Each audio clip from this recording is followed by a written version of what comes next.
Hoje nós estamos iniciando um novo capítulo, nem sempre os capítulos, as divisões de capítulos na Bíblia, nem sempre indicam que começa um novo assunto, às vezes as divisões de capítulos às vezes são meio arbitrárias ou não na sequência certa, enfim, mas aqui nós estamos começando um capítulo novo em Zacarias, o capítulo 11, e é hora da gente fazer da gente afastar um pouquinho dos detalhes, né, de versículo por versículo, dar uma olhada nessa parte das profecias de Zacarias que estamos estudando, que são os 3 capítulos, 9, 10 e 11, que formam uma espécie de bloco, pelo menos tem essa divisão, que parece que essa divisão parece correta, que no capítulo 9, fala de uma palavra, de uma sentença, de um encargo de Deus para Zacarias. Ele tem essa divisão, essa espécie de título no capítulo 9, e depois vai ter outro no capítulo 12. Nós estamos nos baseando nessas duas divisórias, né, nesses dois títulos que tem nessa última parte de Zacarias. Então, são 6 capítulos finais, de 9 a 12. 9, 10 e 11 formam um bloco, e 12, 13 e 14 formam outro bloco. Então, nós estamos começando o último capítulo desse primeiro bloco. Realmente muda bastante, o foco muda bastante. Cada um mudou, né? Assim, 9 tinha um foco, 10 tinha outro. Nós vamos falar sobre isso daqui a pouquinho, comparar o foco de cada capítulo e entender um pouquinho esse contexto das profecias. Nem sempre tem uma sequência lógica nas profecias, nos capítulos, nos escritos proféticos. Nem sempre tem uma sequência que a gente possa determinar assim. Mas aqui a gente tem realmente, nesses 3 capítulos, a gente tem 3 assuntos, 3 focos diferentes, e cada um é importante, cada um complementa, né? Nós vamos dar uma olhada nesse geral e depois entrar nesse último capítulo. E uma observação importante é que esse capítulo 11, eu conferi alguns comentários, alguns pesquisadores, estudiosos, realmente considerar esse capítulo 11 considerado um dos capítulos mais difíceis do Primeiro Testamento, não só do livro de Zacarias, não só de livros proféticos, é um dos capítulos mais difíceis de entender, de saber exatamente a que ele está se referindo. Tem textos no meio, tem versículos no meio que tem muita clareza sobre o que está se referindo, mas no sentido do capítulo e várias coisas que ele fala aqui, é um desafio. E evidentemente eu não estou aqui para dizer que eu decifrei, que eu tenho a resposta, mas quando tem algo assim, requer mais profundidade, requer mais busca de Deus. A gente estuda, mas não é pelo estudo em si que nós vamos achar as respostas. Os estudos ajudam. Tem coisas que a gente não saberia se não fosse o que as pessoas descobriram, o sentido das palavras, da língua original, fatos históricos. Tem várias coisas que os estudos ajudam muito a elucidar, a esclarecer, mas não são suficientes. Nós temos que realmente buscar de Deus. E eu queria falar mais uma coisa antes de realmente iniciar o estudo hoje, sempre lembrando que tem várias maneiras de ler a Bíblia, tem várias maneiras de estudar a Bíblia, mas assim, vamos pensar sobre a leitura devocional. Não são, eu ia dizer assim, muitas pessoas, são muitas pessoas que leem a Bíblia como um todo, né, de capa a capa, leem a Bíblia uma vez por ano, mas infelizmente acho que ainda é uma minoria. Acho que a maioria dos cristãos, a maioria das pessoas que frequentam igrejas, que seguem Jesus, infelizmente a maioria não tem provavelmente uma metodologia, uma maneira de ler a Bíblia sistematicamente, de estudar a palavra. Mas quando alguém lê a Bíblia numa leitura diária ou regular, lendo a Bíblia ou de capa a capa, do início ao fim, ou lendo, às vezes as pessoas pegam um livro para ler, depois pegam outro livro, não na sequência, mas enfim, quando a pessoa lê a Bíblia numa leitura que faz parte da sua devoção, da sua vida devocional, normalmente esse tipo de leitura é uma leitura que tem duas finalidades principais. Uma é conhecer a Bíblia. Se você não conhecer a Bíblia na sua narrativa total, do que se trata, se você não conhece a Bíblia e pega um capítulo de Zacarias, ou assim, tem livros como Salmos que não tem sequência, mesmo Provérbios, né, tem livros que você pode ler solto, você pode ler fora de ordem, porque não foram escritos para ter uma ordem, mas a Bíblia, como um livro, como uma revelação do plano de Deus, precisa ser lida do início ao fim para você ter realmente uma visão de tudo que Deus, desde o começo em Gênesis, nesse sentido ele tem uma ordem muito importante, que tem o começo em Gênesis e tem um fim no Apocalipse. Então você precisa dessa visão total. Então a leitura sequencial, mesmo devocional, mas a leitura sequencial da Bíblia tem essa finalidade de conhecer, de saber o que Deus fez no início, o que aconteceu com o homem, qual foi a história de Israel. Depois Jesus veio, ele não veio como uma coisa solta, ele veio dentro de um plano que Deus estava desenvolvendo. Então, essa é a primeira finalidade de ler a Bíblia sequencialmente. Tem algumas pessoas que pegam a Bíblia para ler em pouco tempo, intensivo, leem assim direto, não devocional, mas com essa finalidade de conhecer tudo. Mas a segunda razão, o segundo objetivo de ler a Bíblia diariamente, e seria bom, não necessariamente, mas é bom ler sequencialmente. Você pode ler a Bíblia todo dia sem ter uma sequência. Mas aí, assim, vou ler os evangelhos, eu vou ler os livros de Moisés, né? Mesmo assim, é uma leitura sequencial. Então, nessa leitura, você tem um objetivo de ser tocado pelo Espírito Santo em alguma coisa. Então, você pode ler um capítulo, 2 capítulos, 3 capítulos, e a maioria, e tem dia que a gente lê a Bíblia e não sente tocado por nada. A Bíblia é sempre boa, edificante, você se sente assim, mais próximo a Deus, porque você está vendo o que Deus pensa, o que Deus faz, mas às vezes você não é tocado por nada, nenhuma luz acendeu, assim, não houve um aquecimento do seu coração, nada acontece. Mas o objetivo em algum momento, em alguma leitura, às vezes um versículo, uma frase, vai me tocar como uma palavra que Deus quer falar comigo, aquilo desperta, aquilo me faz pensar, aquilo permanece comigo. Pode ser uma palavra de direção de Deus para mim, ou uma palavra de ânimo, ou uma palavra que me ajuda na minha jornada daquele dia, daquele tempo. Então, esses são 2 objetivos de leitura bíblica mais geral. Então, uma é para conhecer a Bíblia, precisamos conhecer, e a segunda é para ouvir o Espírito Santo falar conosco, que ele pode usar qualquer parte, e tem dia que a gente não sente nada e outros dias a gente sente. Agora, eu estou falando isso porque quando qualquer uma dessas leituras, ou para conhecer a Bíblia como um todo, ou para ouvir alguma coisa de Deus naquele dia, se você lê capítulo, eu estou dando isso como um exemplo, mas tem muitos.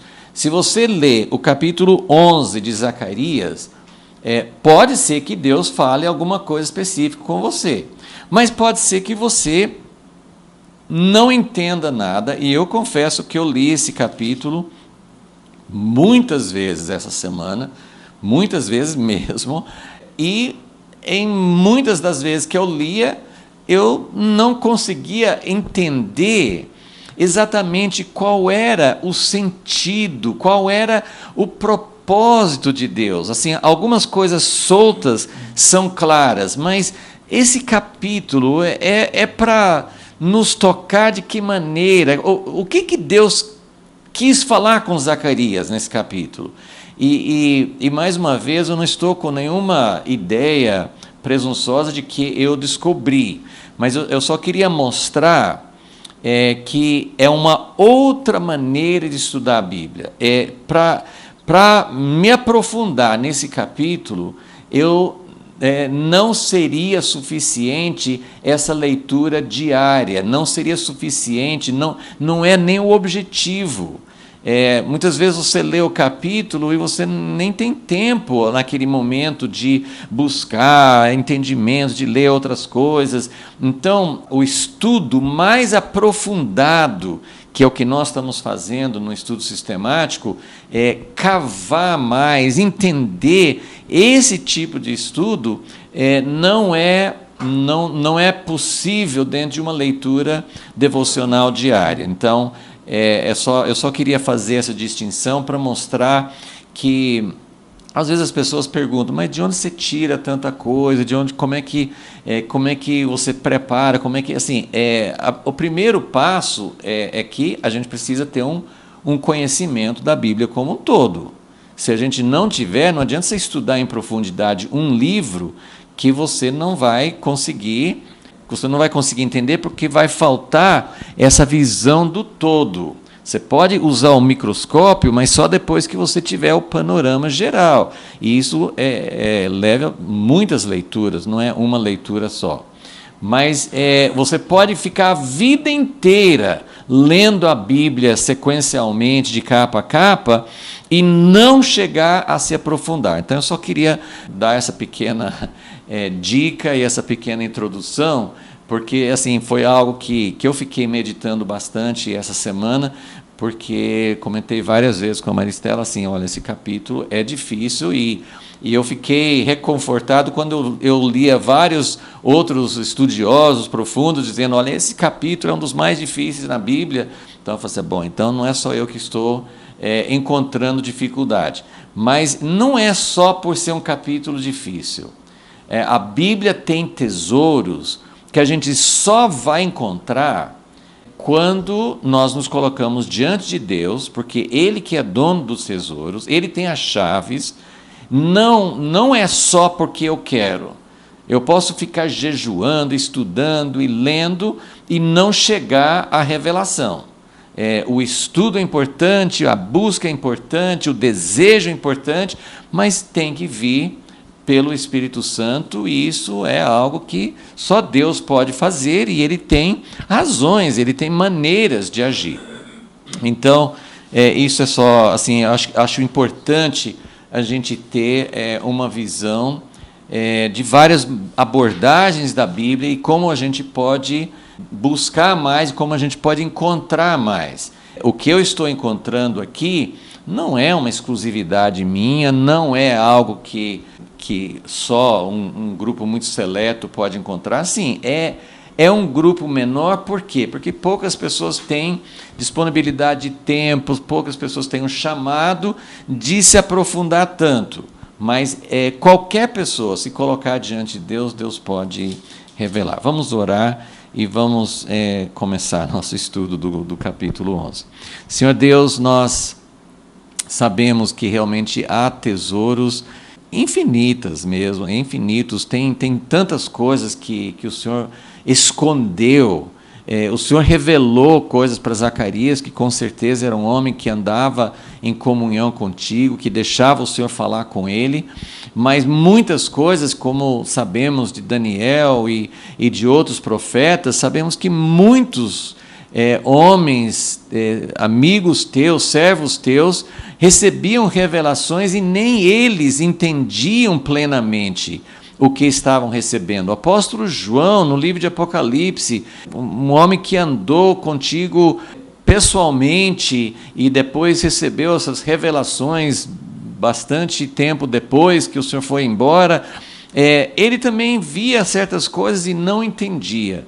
Então, sabemos que há tesouros, há revelações, há detalhes, há aspectos que só o Senhor pode revelar e que só vem através de uma disposição nossa de buscar, mas também do Senhor ter o favor sobre nós, do Senhor se dignar de revelar. E isso, Senhor, nós queremos ter a atitude certa, queremos ter a nossa vida escancarada diante de Ti, queremos ter uma atitude certa diante de Ti, para que o Senhor possa caminhar conosco e revelar as coisas que precisam ser reveladas, não para nossa exaltação, mas para que Teu povo possa estar preparado. Pedimos isso, pedimos a Tua presença e a Tua revelação sobre nós ao estudarmos esse capítulo, em nome de Jesus. Amém.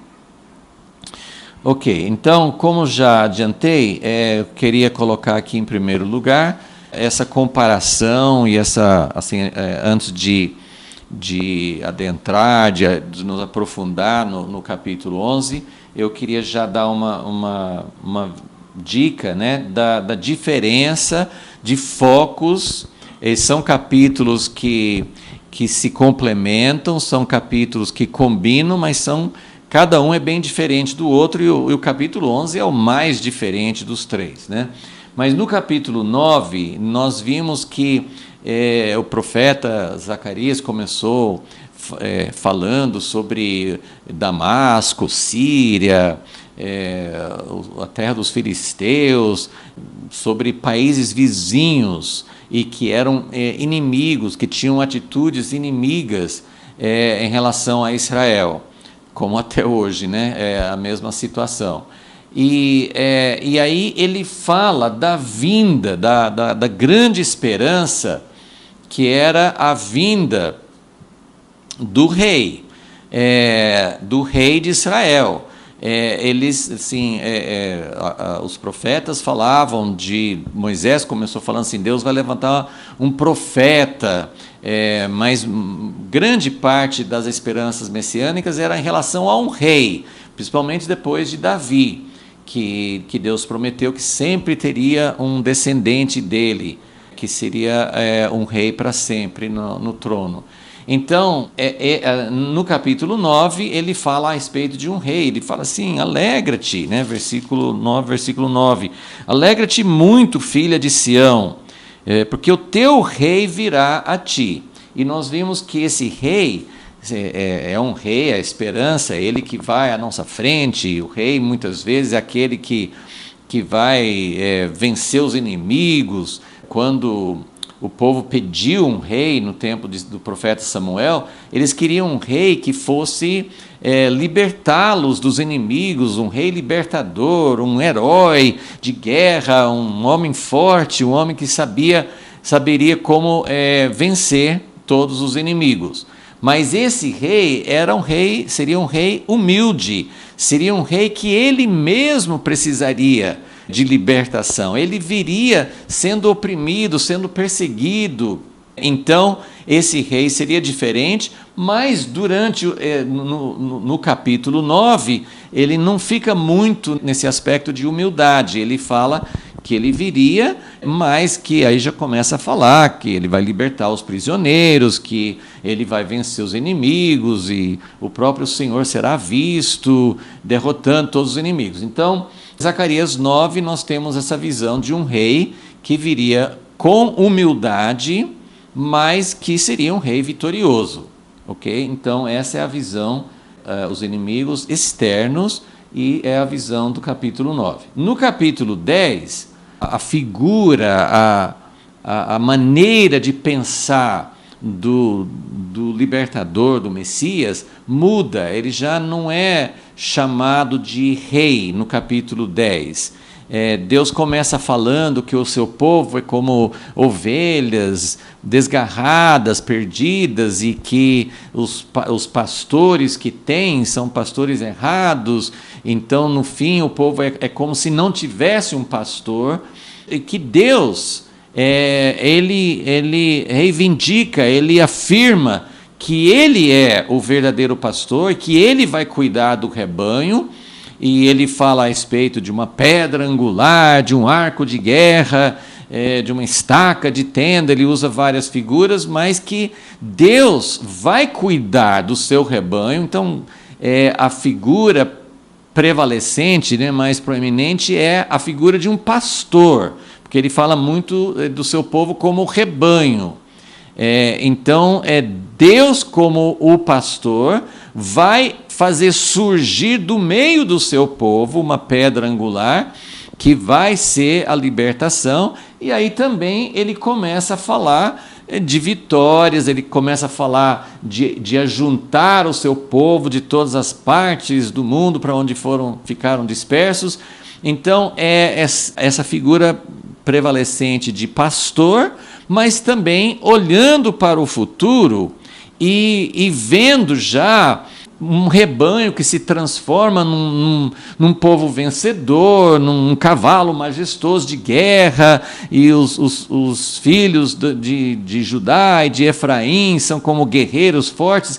Então, é um pastor que transforma seu povo num povo muito vitorioso. Então, no capítulo 9, a gente vê o rei vindo para libertar de inimigos externos, e no capítulo 10 nós vemos o pastor, o bom pastor, cuidando de obstáculos internos, de falsos pastores, de dificuldades, de dispersão, de coisas que dividem seu povo. Então, cuidando, o pastor, ele cuida do rebanho, ele faz o rebanho ficar forte. Então, esse é o capítulo 10. E de repente nós chegamos no capítulo 11, e nós vamos ver que a figura continua sendo de pastor. Aí nós vamos estudar esse capítulo, nós vamos ver que a figura central continua sendo pastor. Essa ideia de pastor, na verdade, começou no final do capítulo 9. Capítulo 9, versículo 16, fala que o Senhor vai salvar seu povo como a um rebanho. Então, e Deus usava muito, né? O rei Davi era um pastor de ovelhas antes de ser rei, e ele era considerado pastor do povo, né? Então, são duas figuras importantes na história, na pessoa de Davi e na pessoa de Jesus. São duas funções, dois aspectos importantes, que é de um rei, mas que começa humilde, e de um pastor que cuida. Ele é o verdadeiro pastor, ele é o bom pastor, ele é o pastor que cuida de fato das ovelhas e não pensa em si mesmo. Então, esse é o bom pastor. Mas no capítulo 11, o cenário muda muito. E, de repente, o que acontece aqui? Desde o começo do versículo 4, na verdade, mas desde o início dessa exposição, dessa profecia, né, do capítulo 11, ele fala assim, então, que o bom pastor e o profeta, ele faz o papel, a gente não sabe se ele fez isso literalmente ou só está descrevendo, mas ele faz um papel como se ele fosse o pastor, Zacarias, o profeta. Mas ele, na verdade, está representando o bom pastor. E a função, a missão do pastor no capítulo 11 é cuidar de um rebanho destinado à matança. Que, se você for pensar em ovelhas naturais, as ovelhas elas podem produzir lã, então elas não precisam morrer para dar a sua lã, mas a função principal, nos tempos bíblicos, as ovelhas eram muito usadas como sacrifícios, elas eram mortas.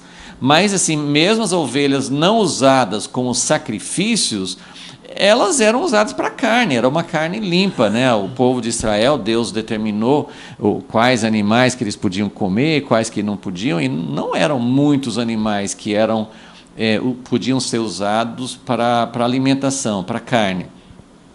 Mas a ovelha, naquele lugar, era muito mais ovelhas do que bois, vacas, né? Do que gado, assim.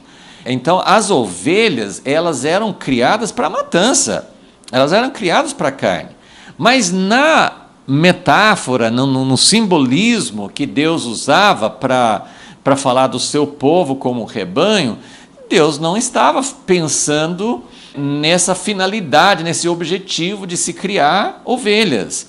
A ovelha é usada como uma representação, né? As ovelhas são uma representação do povo de Deus, porque a ovelha é bobinha, a ovelha ela não tem noção sozinha de que ela deve fazer. Se você deixar a ovelha por conta, ela não se protege, ela cai do barranco, ela não tem muita noção de como, ela não é autossuficiente, enquanto as cabras, por exemplo, elas são muito mais donos de si e se viram melhor e não precisam necessariamente estar num rebanho. Então, isso seria uma das razões de Deus usar esse simbolismo. Mas a ideia de ovelha, quando Deus usa as ovelhas como um simbolismo do pastor das ovelhas, as ovelhas são o rebanho de Deus, o objetivo não é que elas morram. O objetivo é pastorear, cuidar das ovelhas para que possam viver, para que possam se multiplicar. Jesus usou esse simbolismo. Jesus falou assim: eu sou o bom pastor, eu cuido das ovelhas, e não é para que elas morram. Ele protege, na verdade, o bom pastor, ele dá a sua própria vida em favor das ovelhas, ele dá a sua vida.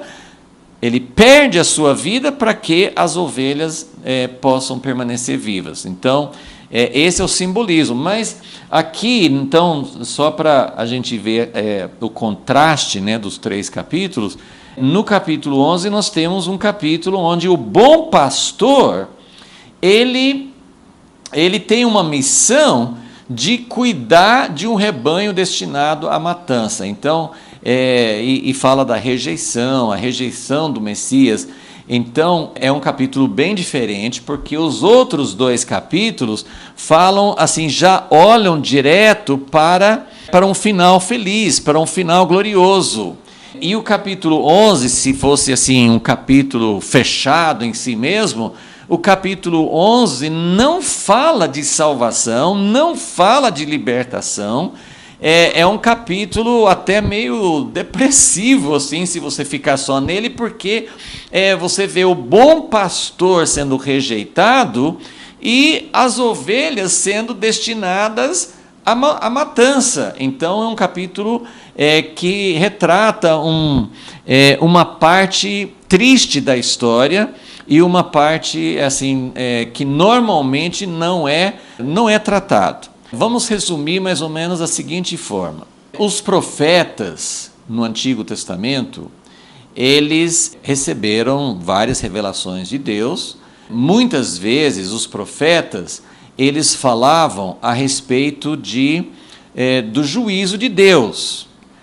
Porque Deus tinha feito uma aliança e Deus tinha prometido. Assim, se vocês guardarem a aliança, vocês vão ser abençoados. Mas se vocês não guardarem a aliança, muita coisa ruim vai acontecer. Então os profetas, eles vinham para lembrar o povo da aliança com Deus, para mostrar o que eles estavam fazendo para quebrar a aliança, de que maneira eles estavam sendo infiéis, e aquilo que iria acontecer se eles não se arrependessem. E em alguns casos, como de Jeremias, chegou o ponto que Deus nem falava assim: se vocês se arrependerem, eu vou voltar atrás. Teve um momento, né, no ministério de Jeremias em que Deus falou com ele: não ore mais para que haja restauração, porque neste momento não vai haver. Ezequiel foi durante o cativeiro, mas ainda não tinha caído a cidade de Jerusalém, então Deus deu muitas revelações para Ezequiel a respeito do juízo. Então, uma parte do ministério profético nos tempos antigos era falar a respeito da aliança com Deus, da maneira que o povo estava quebrando a aliança e do juízo que viria por causa da infidelidade. Então, muita coisa que você lê nos livros proféticos, muita coisa era sobre o tempo deles, a geração deles. Então, os profetas falavam a respeito do que ia acontecer no tempo deles. Então, Oséias falava a respeito do cativeiro das 10 tribos, Isaías também falou sobre o que ia acontecer com a Síria, outros profetas em outras épocas falavam da Babilônia, enfim, eles falavam de muitas coisas que iriam acontecer naquele tempo. Só que, ao mesmo tempo que eles falavam dos juízos de Deus, Deus também mostrava para eles a respeito da restauração. Então, eles recebiam uma visão do juízo de Deus, das disciplinas de Deus, mas eles recebiam também revelações muito grandes a respeito de uma restauração futura. E a parte que a gente mais gosta, quando você está lendo um profeta como Isaías ou Ezequiel, Jeremias, né, os profetas menores, às vezes tem capítulos e capítulos que falam de juízo, mas quando vem assim, mas eu vou restaurar, essa parte é mais alegre, é mais interessante, é mais animador para ler. Então, eles falavam a respeito de restauração, mas aí eu quero mostrar agora uma coisa que a gente costuma falar, mas eu queria falar agora a respeito de lacunas nessas revelações futuras. E isso é importante para a gente entender, porque nós estamos numa época da história em que muitas coisas já aconteceram. Então, quando você vai ler uma profecia do Antigo Testamento, às vezes você vai ver coisas que não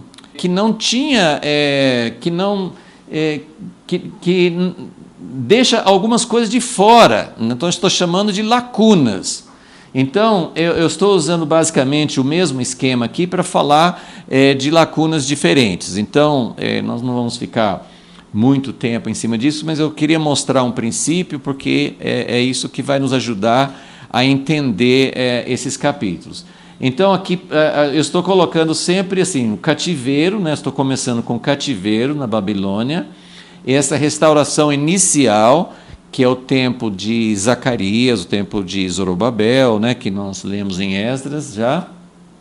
Então, era uma restauração inicial, depois veio a primeira vinda, aí pulando todo esse tempo, né, dos gentios, né, tem todo esse tempo, nós estamos vivendo agora, essa parte aqui na frente, é restauração parcial. Porque é uma restauração, por exemplo, Israel está na sua terra, é uma nação, então é uma restauração, faz parte das profecias dos profetas antigos, mas é uma restauração parcial, porque nem tudo que eles falaram, aconteceu ainda. E aí tem a segunda vinda, e depois da segunda vinda vem o reino completo. Então eu estou seguindo mais ou menos esse mesmo esquema, só que nas outras assim tem alguns detalhes a mais. Mas vamos começar com esse primeiro aqui, com esse primeiro diagrama, para a gente entender uma das lacunas importantes que acontecia nas profecias. Se você for olhar, eu estou dando isso aqui como exemplo, mas tem muitas profecias antigas que se enquadram nisso. Se você olhar Ezequiel 36, que é o capítulo que fala que, lembra, Ezequiel estava no cativeiro. Essa profecia foi dada no cativeiro. Estava no início do cativeiro ainda. Então, Ezequiel recebeu uma revelação de que um dia esse cativeiro ia acabar, que Deus ia reunir o povo disperso, o povo que tinha ido para o cativeiro, ia levar de volta para a terra prometida, ia mudar o coração deles, ia tirar o coração de pedra, ia colocar um coração de carne, ia fazer uma nova aliança, e ele começa a falar em termos, o descendente do rei Davi vai ser rei, vai ser uma nação, a terra vai virar o jardim do Éden outra vez, e vai ser uma maravilha, e Deus vai habitar no meio deles. Então, ele já fala de restauração num termo que é o reino completo. Então, o que acontece nessa profecia? Essa profecia é o seguinte, tem umas lacunas. Tem umas lacunas. Se você olhar Ezequiel 36, ele não fala, na verdade, especificamente, nem da primeira vinda e nem da segunda. Essa profecia de Ezequiel 36 está no cativeiro, ele fala de restauração, só que eu nem coloquei aqui, do jeito que ele fala, nem é verdadeiramente a restauração do templo de Zorobabel, de Zacarias. Não era essa restauração, porque ele fala deles voltarem para a terra, de ter um novo coração, de ter uma aliança com Deus e de Deus habitar no meio deles. Então ele pulou muita coisa, quer dizer, Deus pulou, né? Não foi o profeta que resolveu deixar de fora, ele deu a revelação transmitiu a revelação que Deus deu para ele, mas ele está deixando muitas lacunas. Tem muitas coisas nessa profecia que não fala, como a gente fala assim do pico da montanha. Ele viu um pico lá na distância e falou assim, olha, eu estou vendo que Deus vai restaurar seu povo, que eles vão viver na terra, não vai ter mais guerra, eles vão ficar seguros, eles vão habitar, seguir os caminhos de Deus. É uma coisa maravilhosa, mas tem muitas lacunas nessa profecia. Ele não falou que a primeira restauração não seria essa. Ele não falou que antes de ter um novo coração, precisa vir o Messias para morrer por nós, para dar seu sangue para nós. Como é que vai ter um novo coração, uma nova aliança? Como é que Deus vai purificar seu povo de toda a idolatria? Ele tem muitas lacunas, tá? Então, e ele nem fala especificamente de uma segunda vinda, ele já fala do reino eterno. Então, isso é um exemplo de uma profecia que deixa muitos aspectos intermediários em branco, uma lacuna. Então, isso é para mostrar um padrão que quando a gente olha, quando a gente estuda profecias escatológicas, né, quer dizer, que falam do fim, quando a gente procura nas Escrituras as profecias que falam a respeito do tempo do fim, a gente precisa ver que muitas profecias vão falar de algo futuro, mas vão deixar muitas lacunas, ok? Bom, eu dei esse aqui como um exemplo, mas agora vamos pensar nesses 3 capítulos de Zacarias que nós estamos estudando. Então, agora a profecia começa nesse tempo de restauração inicial. Zacarias já não está mais no cativeiro. Zacarias é um profeta que já viu a restauração inicial. Então, quando Deus revela para ele, ele não faz mais confusão. Como profecias do Novo Testamento, se você olhar profecias do Novo Testamento, a primeira vinda já tinha passado. Se você estudar o livro de Apocalipse não vai mostrar a primeira vinda. O livro de Apocalipse pega daquele ponto para frente, mas também pode ter lacunas, né? Mas a gente tem que olhar o ponto de partida. De onde saiu em que época saiu aquela profecia? Então, nos capítulos 9 e 10, que a gente já mostrou, quais são os focos e o que é que a profecia mostra. Por exemplo, eu mostrei Ezequiel 36, que não fala especificamente nem da primeira nem da segunda vinda. Agora, tem profecias de Isaías, de Jeremias, né, que apontam, né, por exemplo, em Isaías 9, ele até fala assim, um menino vos nasceu, primeira vinda. Mas do seu governo não vai ter fim. Ele já pulou para a segunda. Então nós já vimos isso, que às vezes eles viam a primeira E a segunda tudo junto, como se fosse acontecer tudo de uma vez só. Eles não viam como duas vindas. Ou, em outras ocasiões, mostra realmente o rei vitorioso, mostra, né, Daniel, por exemplo, ali viu o filho do homem vindo nas nuvens do céu, no capítulo 7. Então, ele já estava vendo a segunda vinda. Aquela profecia, Daniel não tinha visto, ele também não sabia de duas vindas. Mas a visão que Deus deu para Daniel já foi lá para a segunda vinda já. Então, temos todas essas coisas. Então, como é que enquadra essas profecias que nós já vimos de Zacarias 9 e 10? O que nós vimos no capítulo 9? Que o rei vem como um rei humilde. Opa, então ele já viu a primeira vinda.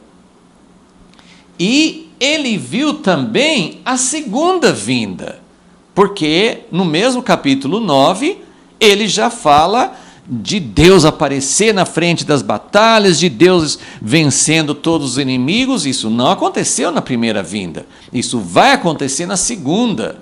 E Deus depois revelou mais coisas para Zacarias sobre essa grande batalha final e a vitória que Deus vai conquistar sobre todos os inimigos. Então, no capítulo 9, nós vimos um pequeno vislumbre da primeira vinda, mas olhando mais para a segunda. Algumas pessoas falam assim, Zacarias 9 e 10 falam mais da primeira vinda. Não, Zacarias 9 e 10 não falam mais da primeira vinda. Mencionam rapidamente. É como se, assim, para eles era uma vinda só. E eles viam tudo junto, como acontece em Isaías 9. Então, eram visões da primeira vinda, mas já entrando na sequência, na segunda vinda. Por isso, os próprios discípulos de Jesus e outras pessoas no tempo de Jesus estavam esperando. Esse é o Messias? Esse é o Messias? Então ele já vai reinar. Porque as profecias pareciam indicar isso. Eles não eram pessoas que não estudavam, que não conheciam as Escrituras. Mas do jeito que eles liam as Escrituras, parecia mesmo que o Messias viria e que já entraria, estabeleceria o seu reino. E até depois da morte de Jesus, os discípulos ainda estavam perguntando, mas então é agora? A gente não sabia que o Senhor ia morrer, mas o Senhor morreu, ressuscitou, e agora já vai colocar o reino. Não, não é agora. E depois que Jesus foi embora, Pedro e os outros apóstolos ainda achavam que Israel seria restaurado antes de alcançar os gentios. Achava que não era tempo de levar o evangelho, anunciar para Cornélio, para os gentios. Então, veja como tinha essas confusões e, gente, não é porque eles eram ignorantes, não sabiam estudar, é porque realmente as profecias davam essa ideia. Então, o capítulo 10 de Zacarias, da mesma forma, ele fala assim, eu sou o bom pastor, e eu vou cuidar do meu rebanho, eu vou fazer uma intervenção, esses pastores que estão dispersando, que estão cuidando mal do meu povo, eu vou dar um jeito neles, e eu vou ser o bom pastor, e eu vou fazer surgir do meio do meu povo a pedra angular. Quando é que veio a pedra angular? Na primeira vinda. Então, capítulo 10 também está falando da primeira vinda, mas já pula para a segunda, porque já começa a falar de coisas que algumas que vão acontecer um pouco antes, algumas coisas que já estão acontecendo, mas muitas que vão acontecer na segunda vinda ou depois da segunda vinda. Então, esses são capítulos 9 e 10,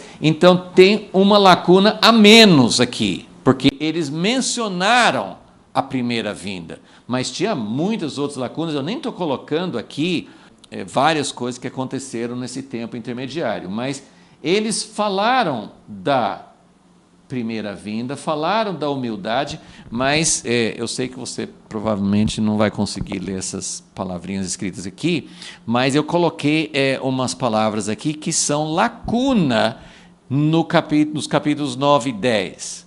O que vai acontecer?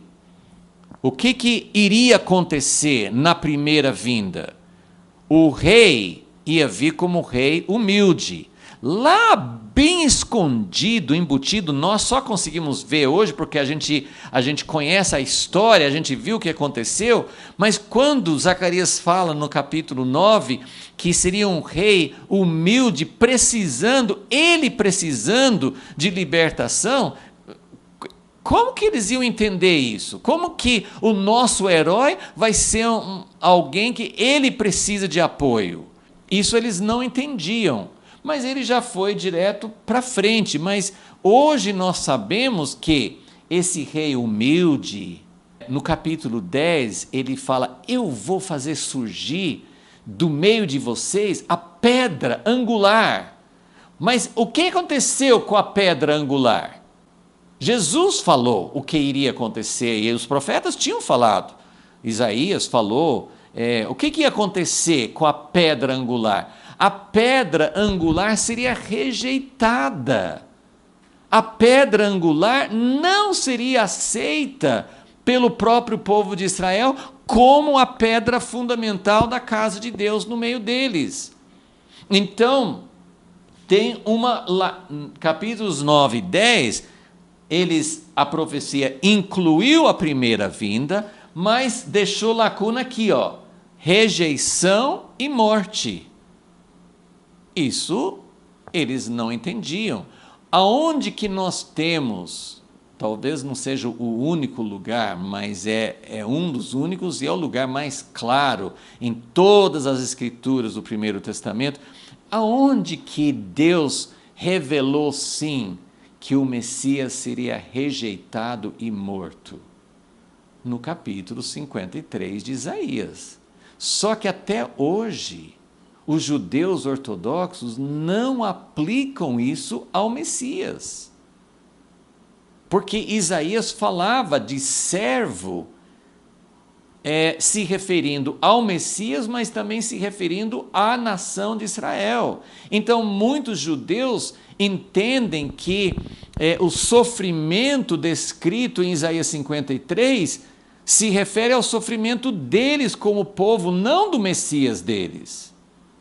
Eles não adianta você pegar Isaías 53 e mostrar para um judeu e dizer: olha aqui, esse aqui está nas suas escrituras, que você entende que é inspirada por Deus, e está escrito isso. Ele fala assim: não, eu acredito nisso, mas isso não é o Messias, isso aqui é a nação de Israel, que vem sofrendo há séculos e milênios.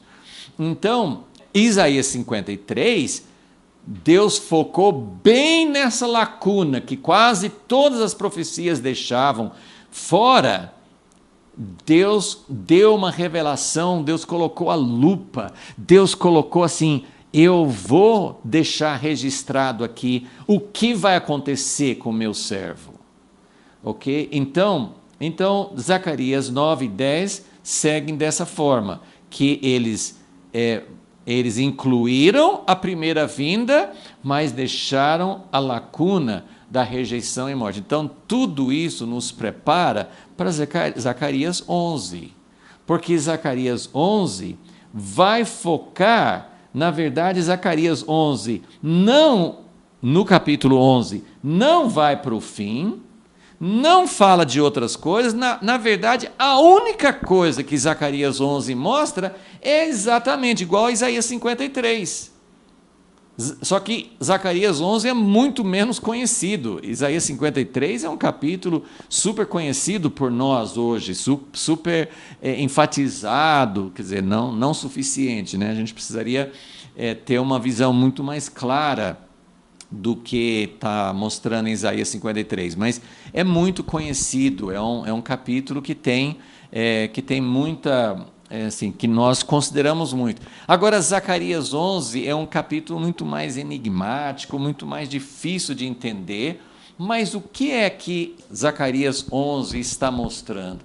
Está mostrando exatamente o que as outras profecias não mostraram, que esse Messias, que viria como um rei humilde, que viria como a verdadeira pedra angular da casa de Deus, a principal pedra de esquina, que determina toda a construção, toda a edificação da casa de Deus feita de seres humanos.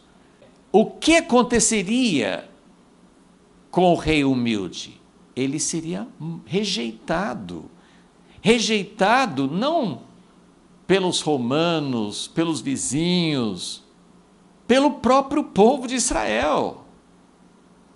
A pedra angular, de acordo com as próprias profecias, ela foi rejeitada pelos construtores, pelas pessoas que Deus incumbiu de edificar a sua casa. A pedra angular que veio, que deveria ter sido aceita, honrada, colocada em lugar de destaque, essa pedra foi rejeitada. Então, Zacarias 11 é um capítulo que mostra isso. Então, hoje nós não vamos ter tempo de avançar muito no capítulo, mas essa preparação é muito importante para a gente entender, e eu só quero, antes de começar a leitura, eu queria voltar numa das nossas folhas da semana passada, que eu falei sobre vários mistérios das profecias de restauração. Então, tem mistérios que não aparecem, então que dificultam, a gente não sabe às vezes como interpretar, as pessoas daquela época não sabiam muito como interpretar por causa desses mistérios. Então, esses aqui a gente já falou, as duas vindas, ia ter um novo tempo de cativeiro, depois da restauração inicial ia ter um novo tempo de cativeiro, o tempo dos gentios, ia ter uma inclusão dos gentios, essa aí eles não entendiam mesmo, nem no tempo, no início da igreja eles não conseguiram entender isso, a inclusão dos gentios, e a estratégia misteriosa de vencer pela fraqueza e por uma aparente derrota. Isso também sempre é um dos mistérios, quando Deus fala sobre vitória, que Ele vai vencer, que Ele vai ser vitorioso, a sua base de vitória é sempre por meio da fraqueza, por meio da morte, por meio de uma aparente derrota. Isso está no livro de Apocalipse, isso está no livro de Daniel, isso está nas palavras de Jesus, isso está nas palavras de Paulo. Então nós precisamos entender, isso é um dos mistérios que faz parte da compreensão da escatologia. Sem essa compreensão, a gente não consegue realmente entender. Mas eu incluí, então, essas aqui a gente já tinha mencionado, então aqui eu coloquei mais um mistério que faz parte aqui, é uma lacuna, é um mistério que não só teria duas vindas. Por que teria duas vindas de um Messias? Por que ele não poderia vir já a primeira vez e já resolver tudo como eles esperavam que fosse? Porque o Messias, Jesus falava isso muitas vezes com os discípulos, ele falou assim, eu estou indo para Jerusalém, é necessário, importa que o Filho do Homem seja morto. Eles não entendiam. Pedro chegou a falar, repreender Jesus, falou assim, não fale coisas negativas, pare de falar sobre derrota, pare de falar sobre isso, Deus é vitorioso, longe de ti, Jesus, falar sobre tal coisa. Jesus repreendeu de uma forma muito áspera, muito... Jesus não estava querendo ser áspero, mas assim, ele estava querendo ser assim, muito categórico, ele estava querendo dizer, Pedro, isso que você está falando vem do entendimento humano e é satânico. O caminho da vitória é pela morte, não tem outra estratégia. Isso aqui é a estratégia de Deus, importa. Jesus falou assim, eu vim para isso, a minha missão é passar pela morte. Então, e para isso, ele teria de ser rejeitado. Então, ele foi rejeitado pelo seu próprio povo. O apóstolo João, que escreveu o Evangelho, ele fala isso no primeiro capítulo. Ele veio para os seus, e os seus não o receberam. Então, essa missão, capítulo Zacarias 9, ele fala do rei ser humilde, do rei precisar de ajuda, de socorro, mas no capítulo 11 que nós vamos descobrir por quê. E é algo assim, é algo muito, muito importante, e isso não é restrito somente à primeira vinda. Esse princípio que nós vamos ver em Zacarias 11 faz parte da história. Jesus contou aquela parábola de um senhor que tinha uma propriedade, tinha uma vinha, e se ausentou e começou a mandar servos para receber o fruto daquela vinha, e uns foram apedrejados, outros foram surrados, bateram neles, fizeram tudo quanto é coisa com aqueles servos, e por fim o dono da vinha falou assim: eu vou mandar meu filho, eles vão respeitar o meu filho, eles vão perceber que é o meu filho, eles não vão fazer qualquer coisa com ele. Mas não, aí que eles falaram assim: vamos matá-lo. Então, essa foi a missão de Jesus. Ele veio para os seus, mas os seus o rejeitaram. Então, Zacarias 11 vai contar um pouco mais sobre essa história, ok? Então, esse é um dos grandes mistérios. Vamos deixar nessa última folha aqui. E vamos só começar a leitura, temos algum tempinho aqui.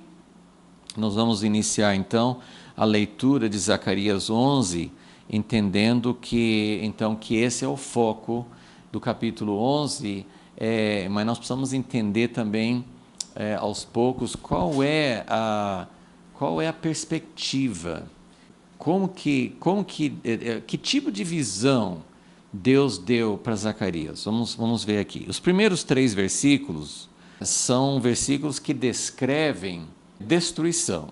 Vamos ver. Abre, ó Líbano, as tuas portas, para que o fogo consuma os teus cedros. Geme, ó cipreste, porque o cedro caiu. Porque as mais excelentes árvores são destruídas. Gemei, ó carvalhos de Bazã, porque o bosque forte foi derrubado. Ouvi o uivo dos pastores, a sua glória é destruída. Ouvi o bramido dos leões, foi destruída a soberba do Jordão. Bom, para começar um capítulo difícil, então nós temos a dificuldade de entender o que Deus está descrevendo aqui. A princípio, ele fala assim de regiões geográficas, ele fala do Líbano, que é onde fica o Líbano hoje, né, que é ao norte de Israel.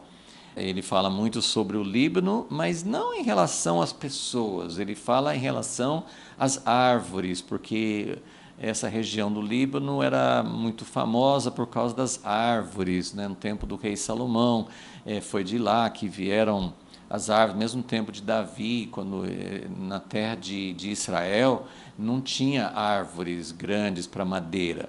Então, eles traziam do Líbano. E ele fala assim das árvores mais excelentes, as árvores que são destruídas. E só para a gente ter uma noção dos nomes, o cedro era uma árvore alta.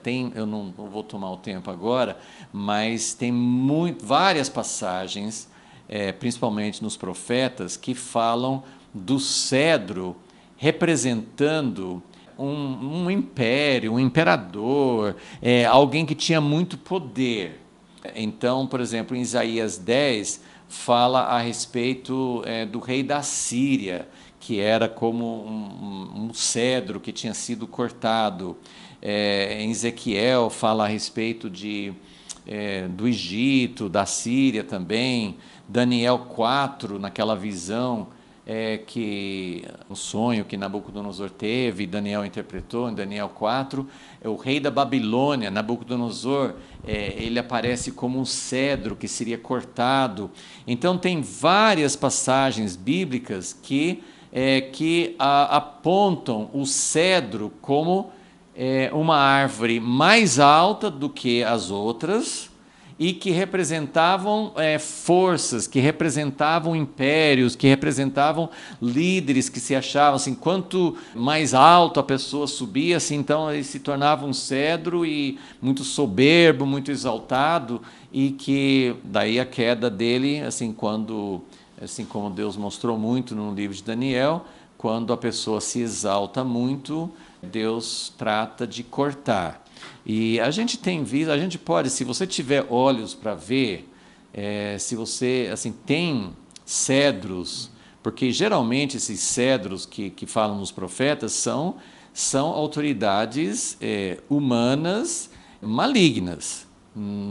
Difícil, eu não sei se tem, acho que tem alguma, pode ter alguma profecia que fala do cedro como uma árvore boa, mas geralmente assim, por causa da exaltação, por causa do cedro ser assim uma árvore mais alta, então geralmente representam esses reis, imperadores, reis, ditadores, soberanos humanos que usavam seu poder para oprimir os outros, para dominar os outros.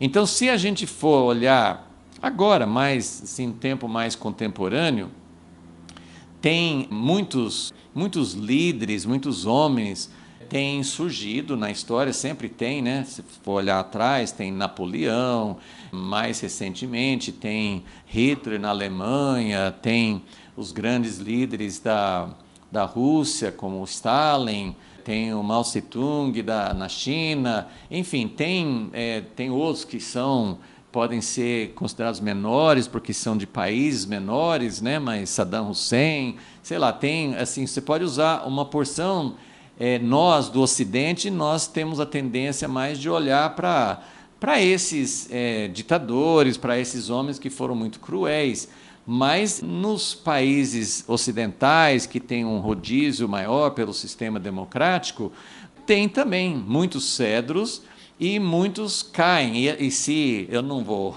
usar nomes agora, porque geralmente são coisas que levantam muitos sentimentos, aí tem toda essa polarização, uns defendem outros, mas eu só queria assim dizer, preste atenção na história recente. Tem alguns, como Hitler, que assim, ele durou vários anos, mas ele caiu.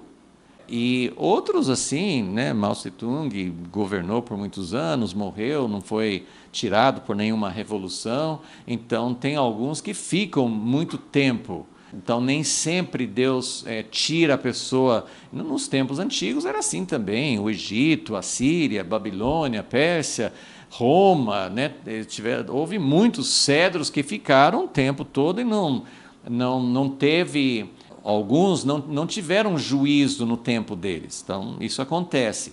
Mas no nosso tempo, parece que as coisas estão mais aceleradas, então a gente fica assim até na expectativa, né? Putin na Rússia é um cedro. Ele se levantou, ele está muito arrogante, está achando que ele pode dominar outros. Como é que Deus vai tratar com ele? A gente não sabe. Mas eu queria que a gente olhasse também para líderes no Brasil, nos países ocidentais. Você pode ver ascensão e descida, declínio. Você pode ver esse ciclo e muitos cedros são cortados. Outros, Deus vai lidar com eles depois, né? Nem todos são julgados no tempo de vida deles. Mas, de qualquer forma, o que eu queria estabelecer aqui é que o cedro é uma árvore alta, e no versículo 2 ele fala: geme, ó cipreste, porque o cedro caiu. Então, aqui a ideia são duas espécies de árvore. O cedro é uma árvore mais alta e o cipreste é uma árvore bem mais baixa. Então, o que ele está dizendo? Cipreste, enquanto o cedro está alto, então provavelmente não vai acontecer nada com você. Mas se o cedro caiu, se quem estava na frente, quem era o pivô, né, da rebeldia contra Deus, ou do reino humano, se o cedro está em pé, provavelmente o cipreste vai continuar. Mas ele está dizendo no versículo 2, cipreste, pode começar a chorar, porque sua vez vai chegar também. Então ele está falando sobre líderes menores ou até povo em geral, que tem muitas pessoas que seguem cegamente líderes que são cedros, que são soberbos, que são exaltados. E olha, gente, tem uma coisa muito importante. Nós podemos achar, Deus permite líderes humanos imperfeitos, até na igreja, tem muitos líderes imperfeitos. Mas a Bíblia fala muito assim, arrogância precede a queda. É uma lei de Deus. Quanto mais soberbo, quanto mais presunçoso, quanto mais opressor, vai chegar o dia, vai chegar o momento de acerto. Em alguns casos não acontece durante a vida humana, mas vai chegar o dia de acerto. Agora, o que aqui está dizendo é que não é só o cedro, mas os de escala menor. Também, assim, cipreste, está na sua hora também. Por quê? Porque o cedro já caiu. Porque as mais excelentes árvores foram destruídas. Então, as outras vão seguir também. O fogo não vai escolher quem. O fogo vai começar a consumir todos. Aí ele fala dos carvalhos de Bazã. Bazã já era na região que hoje é Jordânia, no sentido leste da terra de Israel, mas inicialmente nas 12 tribos fazia parte do território de Israel. E era um lugar de carvalhos, porque o bosque forte ou inacessível, o que era forte nos carvalhos, aqui pelo que está descrevendo, é que era uma mata densa, impenetrável. Então, os cedros eram muito altos, mas os carvalhos de Bazã eram muitas árvores, era uma mata densa, impenetrável. Não, isso também foi derrubado. Aí, 3, os pastores são pastores de ovelhas, mas representam lideranças também. A sua glória é destruída. Ouviu o bramido dos leões, foi destruída a soberba do Jordão. Então, os leões eram... Em todos os casos aqui, ele está falando sobre os exaltados. Isaías tem um capítulo 2 de Isaías, que ele fala sobre todas as exaltações humanas. E que no dia do Senhor, ninguém vai permanecer, ninguém vai ficar exaltado. Deus vai destruir, vai abaixar a altivez de todos. Então, aqui está falando sim, sobre essas árvores, né, que são vários aspectos assim, de soberba, os pastores que têm sua glória, seus pastos, né, e os leões, que são os reis da floresta, né, eles também estão perdendo todo o seu território. Foi destruída a soberba do Jordão. Então, tudo contribui para essa mesma ideia assim, de que o dia de acerto vai chegar e que vai trazer destruição nessas áreas. Então, aqui está falando sobre Líbano e Bazã, a região, né, da Transjordânia, né, do outro lado do Jordão, mas eu acredito que o foco aqui não sejam os inimigos. Aqui, acho que o Líbano representa essas árvores, essas potestades, essas pessoas que se acham muito grandes. Então, o que Deus está falando assim, eu vou acertar as contas com todo mundo que está se achando num lugar exaltado. Agora, por que está falando sobre isso? E a gente não vai ter tempo para ir muito além disso, mas o que aconteceu? Agora aqui vamos olhar aqui, tem um aspecto aqui, eu vou até colocar aqui, que vamos colocar nesse aqui de baixo, que tem um ano muito importante aqui, que é o ano 70, depois de Cristo. O que aconteceu no ano 70? A destruição de Jerusalém, do templo. Isso aconteceu mais ou menos 40 anos depois da morte de Jesus. Há uma conexão muito grande, nós vamos ler alguns textos numa próxima aula, mas Jesus fez uma conexão muito forte. Jesus chorou sobre Jerusalém, em Lucas 19. Ele falou assim: se vocês pudessem ter aceitado o seu dia de visitação, podia ter evitado o ano 70. Então, Jesus falou assim, vai chegar dia, Jesus falou, Mateus 24, Lucas 19, Lucas 21, Jesus falou sobre as coisas que viriam. Tem uma passagem que eu estava lembrando que, em Lucas também, acho que é Lucas 23, em que Jesus estava carregando a cruz depois de ser torturado e açoitado e tudo, Jesus estava carregando a cruz, indo para a sua morte, e tinha muitas pessoas, principalmente mulheres, acompanhando e chorando. E Jesus teve a capacidade, olha como era o coração de Jesus, ele teve a capacidade de olhar para essas pessoas que acompanhavam, que choravam, que achavam horrível o que estava acontecendo com ele, e ele falou assim: filhas, não chorem por mim, chorem por vocês e por seus filhos, pelas coisas que vão acontecer na vida, na sua geração. Então Jesus, ele teve vários momentos em que ele conectou o que viria depois, no ano 70, e que nós temos descrições horríveis daquele historiador Joséfos, que contou o que aconteceu naquela época, essa destruição de Jerusalém, que não foi só destruir uma cidade, foram 3 ou 4 anos de sítio, de sofrimento, de mortes, de torturas, de tanta fome que as pessoas comiam carne humana, tantas coisas que aconteceram nessa época. E Jesus conectou, ele disse: por que vocês não souberam, não reconheceram o dia da sua visitação? Então, por que eu estou falando sobre isso? Porque muitos estudiosos ligam esses primeiros 3 versículos de Zacarias 11, que falam sobre esses cedros, porque literalmente o exército romano derrubou as árvores do Líbano e as árvores, os carvalhos de Bazã, e destruíram com fogo aquelas regiões, arrasaram. Eles foram arrasando não só Jerusalém, eles foram destruindo vilas inteiras. Joséfos descreve tudo isso.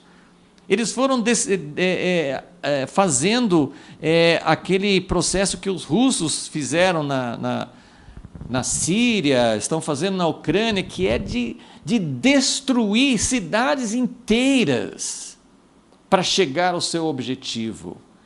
Então, Zacarias 11 começa com essa descrição trágica, com essa profecia de lamentação, porque não está explícito isso, não está claro isso, mas de alguma maneira muitos pensam, eu não posso provar isso, mas ele começa esse capítulo que ele vai falar, a partir da próxima aula nós vamos começar no versículo 4, e vamos ver como ele fala: apacenta as ovelhas destinadas à matança. Então ele vai falar sobre essa missão ingrata que o Messias recebeu de vir para a terra, não só de vir como um ser humano, a encarnação, na forma humilde, mas ele veio para pastorear um rebanho cujos líderes não o quiseram, e que muitas das ovelhas também se juntaram aos líderes dizendo: crucifica-o, crucifica-o. Então Jesus foi rejeitado pela nação de Israel, não por todas as pessoas. A igreja nasceu no meio daqueles que aceitaram Jesus. Mas muitos rejeitaram, e a consequência da rejeição foi a destruição de Jerusalém no ano 70.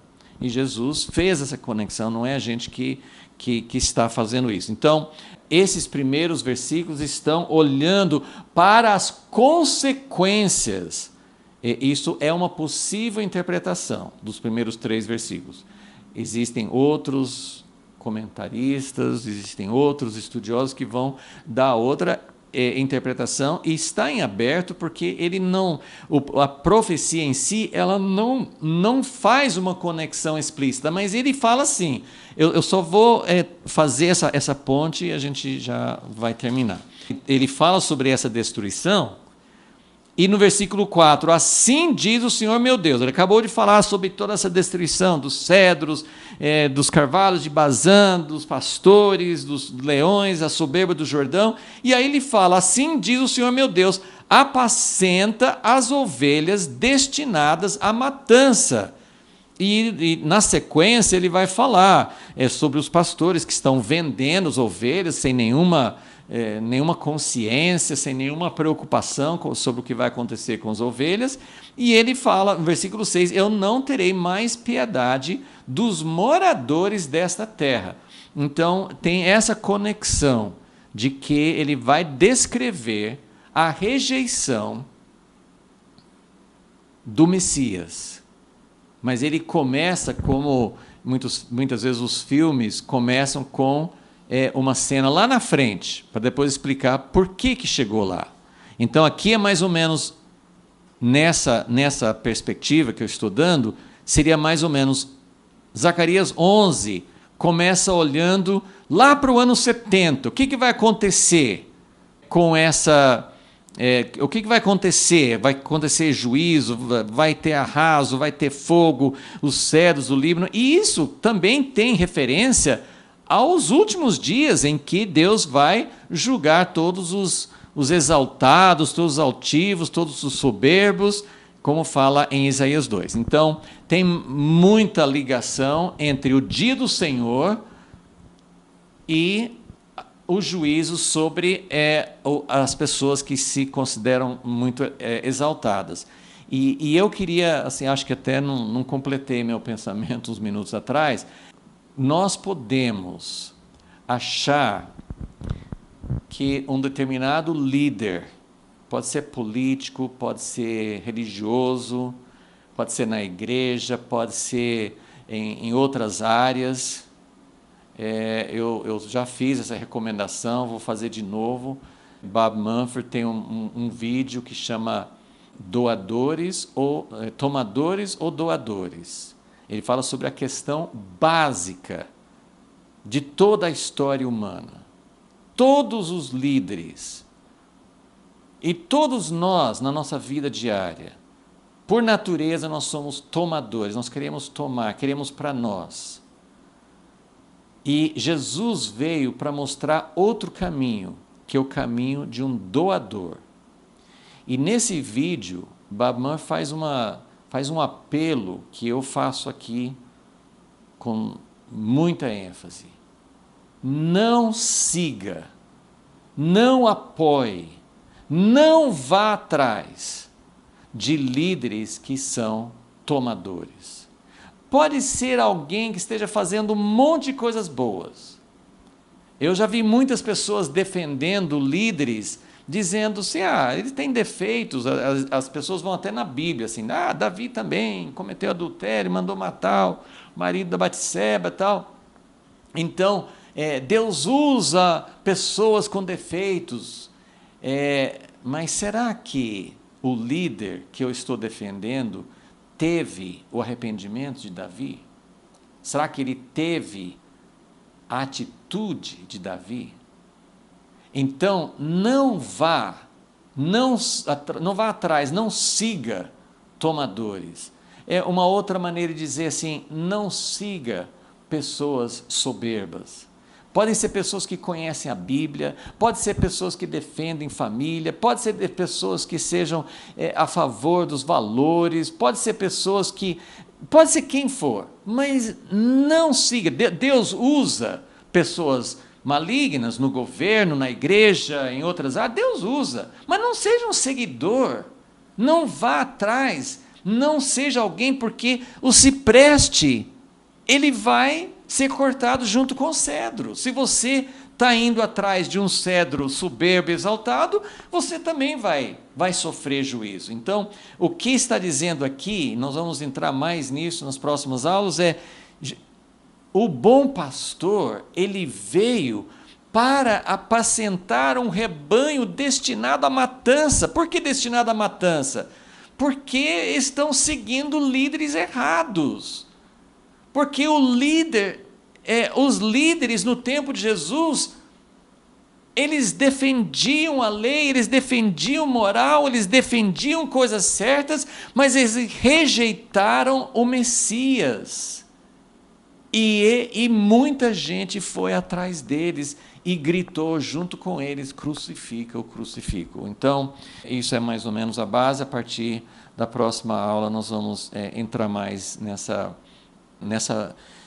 profecia bem sóbria que nós temos em Zacarias 11. Senhor, muito obrigado porque o Senhor nos advertiu, obrigado porque o Senhor nos mostrou o caminho da vida e obrigado principalmente porque o Senhor veio não só para tomar nosso lugar, não só para nos libertar, mas o Senhor veio para apacentar esse rebanho que já era destinado à matança, mas o Senhor veio para resgatar, para oferecer uma saída. Então, Senhor, obrigado por ter passado por tudo isso, obrigado por ter aberto um caminho e ajuda-nos agora que estamos enfrentando um outro momento tão crítico na história, que possamos também ser seguidores do Cordeiro, como fala em Apocalipse 14, pessoas que seguem o Senhor aonde quer que o Senhor vá.